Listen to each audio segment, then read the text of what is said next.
Olá, eu sou o professor Diogo Comba, o Diogão da redação de Português e Literatura também. É assim que você me encontra, no YouTube, no Facebook e no Instagram. Professor Diogo Comba. Veja bem, eu disse Comba, eu não disse pomba, bomba, tromba, lomba, nada disso, ok? Peço desde já para que você se inscreva no canal, deixe o seu like e ative o sininho. Hoje eu vou falar sobre um tipo de texto que talvez seja incomum para você que está no ensino fundamental 2 ou no ensino médio, mas se você é um leitor ou leitora assídua de jornais ou revistas, você já deve ter esbarrado com esse tipo de texto em algum local, em algum meio de comunicação. Eu vou falar sobre o editorial. O que é o editorial? Se você já viu um vídeo anterior meu, você sabe o que é o artigo de opinião. Se você já viu outros vídeos, você sabe o que é um texto dissertativo argumentativo, a clássica dissertação que você faz lá no Enem. O que é um editorial? O editorial é quando, geralmente, aquele meio de comunicação quer deixar bem clara a linha argumentativa dele, quer deixar bem clara a opinião, quer deixar bem lúcido o posicionamento dele a respeito de um determinado tema. Se você for procurar nos últimos meses, ou quem sabe nos últimos 2 ou 3 anos, editoriais na internet, você vai achar predominantemente aqueles com alguma questão política envolvida, visto que o país está vivendo essa efervescência política,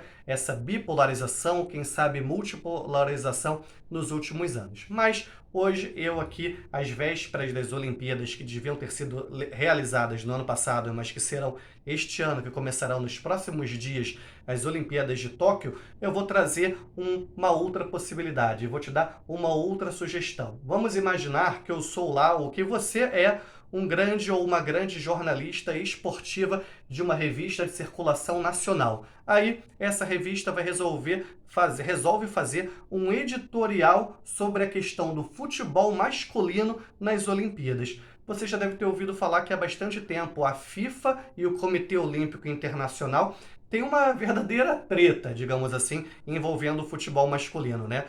Por quê? Olha só isso. Futebol masculino, como que é? Só podem ir atletas até 23 anos e pode ter 3 acima dos 23, um tanto quanto aleatório, né? Até se você conhece um pouco de futebol, sabe que lá nas categorias de base a gente tem sub-15, sub-17, sub-20, mas sub-23, né? Parece um número um tanto quanto aleatório. Mas enfim, por que existe essa treta entre a FIFA e o Comitê Olímpico Internacional? O COI, o Comitê Olímpico Internacional, até gostaria de ter lá o futebol masculino com as suas equipes principais na competição, mas a FIFA teme que isso tiraria, digamos assim, um pouco do brilho, um pouco da expectativa para a Copa do Mundo. Tem até um fundo de verdade aí. Mas vamos pensar aqui, vamos pensar um pouquinho melhor nessa questão, nesse tratamento dado ao futebol pelo Comitê Olímpico Internacional, a FIFA também nisso tudo. Enfim, qual seria a nossa introdução então? A nossa introdução, a nossa tese no editorial seria o meio de comunicação se posicionando a respeito de um melhor tratamento ao futebol nas Olimpíadas, com inclusive as equipes principais e não uma equipe sub-23. Essa seria o que? Essa seria a nossa tese, a nossa introdução.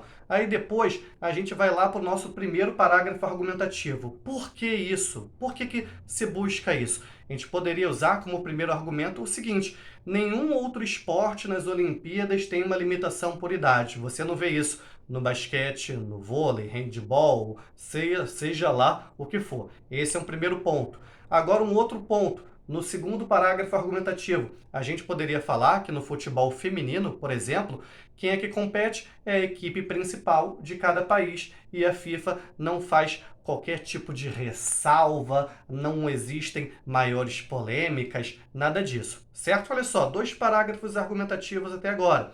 A gente poderia elaborar mais um parágrafo argumentativo fazendo uma espécie de contemporização, falando assim, olha, a gente até reconhece que as Olimpíadas acabam revelando grandes jogadores, mas ainda assim, para que ocorra o maior brilho para o evento, gostaríamos das equipes principais e, quem sabe, com uma cota para jogadores com uma certa idade, para jogadores mais jovens. Tá vendo? Contemporizando, vendo ali o lado das categorias de base também. E por último, olha só uma grande proposta. Você que é bastante chegado ao futebol, você que gosta muito de futebol internacional, já deve ter notado que não acontecerão mais as Copas das Confederações. A Copa das Confederações, que geralmente era um ano antes da Copa do Mundo, no país que sediaria a Copa do Mundo. Diante disso, o que poderia ser feito? Poderia ser feita uma espécie de de concordância, né? Um determinado mecanismo entre o COI e a FIFA. Como assim? Como que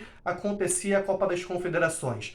Os representantes de cada continente, 6.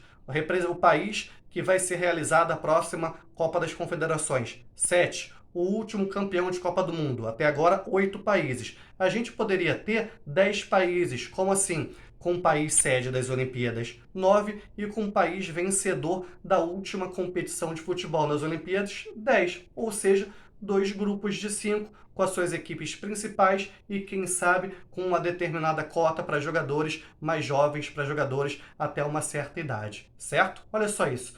10 países nas Olimpíadas, geralmente a Copa do Mundo tem a partir de 32, a próxima no Catar deve ter isso, depois do Catar deve ter 48 países, você já deve ter visto algo nesse sentido nos meios de comunicação, certo? Olha só isso, um editorial falando sobre futebol nas Olimpíadas, certo?